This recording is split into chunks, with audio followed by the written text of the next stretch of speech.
Saya Joseph Elia selaku Ketua Komisi 2 DPR RI bertugas memimpin rapat dan mengambil keputusan dari hasil rapat internal bersama anggota Komisi 2 DPR RI. Saya Latifah sebagai anggota 1 Komisi 2 DPR RI yang melaksanakan pengawasan terhadap pengelolaan pemilu melalui Bawaslu, KPU, dan BUTR.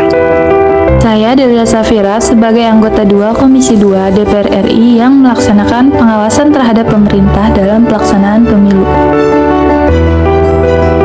Saya Eva Oktavia, anggota 3 Komisi 2 DPR RI bertugas sebagai memastikan penyelenggaraan pemilu berjalan secara adil.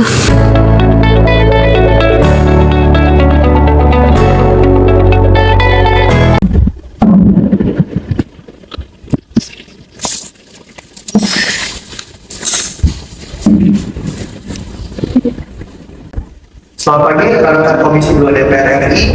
Saudara, pada rapat internal Komisi 2 DPR RI, saya Joseph Elia selaku Ketua Komisi 2 DPR RI. Pada kesempatan kali ini, rapat internal kita akan membahas bagaimana kesiapan kita untuk menghadapi pemilu 2024. Selamat pagi Pak Ketua, saya rasa ini adalah topik yang sangat penting untuk kita bahas.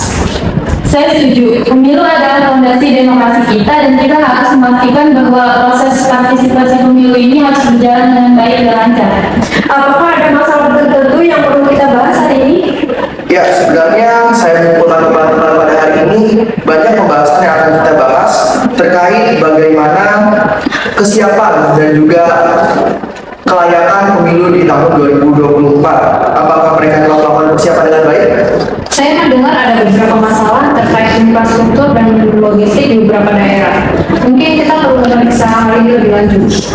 Selain itu, saya juga khawatir akan terjadi kecurangan dalam pelaksanaan pemilu ini. Apakah kita sudah menyiapkan langkah-langkah yang baik dan tepat untuk mengatasi hal ini? Saya setuju, kita harus memastikan bahwa pemilu berjalan secara adil dan transparan. Baiklah, saya akan menambahkan poin-poin tersebut pada pembahasan topik rapat internal kita pada kali ini. Mungkin ada tambahan topik lain tambahan untuk dibahas? Saya ingin membahas tentang partisipasi pemilih, terutama di kalangan pemilih muda. Bagaimana kita bisa meningkatkan partisipasi mereka dalam pemilu? Itu benar, pemilih muda merupakan salah satu kelompok yang sering diabaikan dalam proses pemilu. Saya pikir pendidikan politik juga penting. Kita perlu meningkatkan kesadaran politik di kalangan masyarakat agar mereka lebih aktif dalam proses pemilihan. Baiklah, saya akan menambahkan poin bagaimana partisipasi pemilih dan juga pendidikan politik agar para pemilih ini mengetahui yang harus dilakukan saat pemilu 2024. Mungkin sebelum kita masuk ke dalam pembahasan poin per poin, apakah ada yang ingin ditambahkan ya teman-teman? Tidak ada.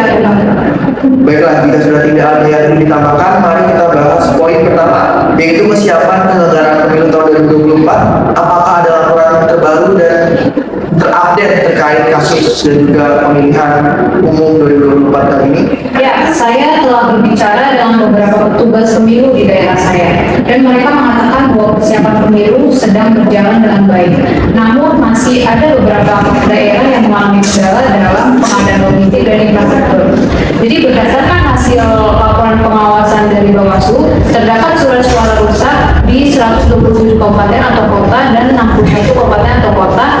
Suara tersebut belum sesuai dengan jumlah yang seharusnya. Apakah ada rencana cadangan jika terjadi suatu masalah pada saat hari pemungutan suara? Ya, sangat amat pertanyaan yang baik untuk kita bahas pada kali ini, karena pada pemilu 2024 ini adalah sebuah pesta demokrasi yang dimana kita tidak boleh melakukan kesalahan dan juga melakukan suatu hal yang dapat berdampak kepada masyarakat kita. Dan pada saat ini juga, apakah dari teman-teman ada rencana yang lebih konkret untuk mencegah kasus-kasus yang tidak diinginkan dalam pemilu 2024? Saya mendengar bahwa KPU sedang bekerja sama dengan pihak terkait untuk menyediakan solusi darurat jika diperlukan. Namun kita perlu memastikan bahwa rencana tersebut sudah cukup matang. Baiklah, saya akan mencatat ini dan juga memastikan kita mendapatkan laporan terbaru dari KPU tentang bagaimana seluruh persiapan pemilu pada tahun 2024. Mulai dari kecurangan pemilu dan juga apakah ada langkah konflik yang harus kita ambil untuk mencegah pemilu 2024 menjadi suatu pesta demokrasi yang tidak layak dan tidak seharusnya seperti itu.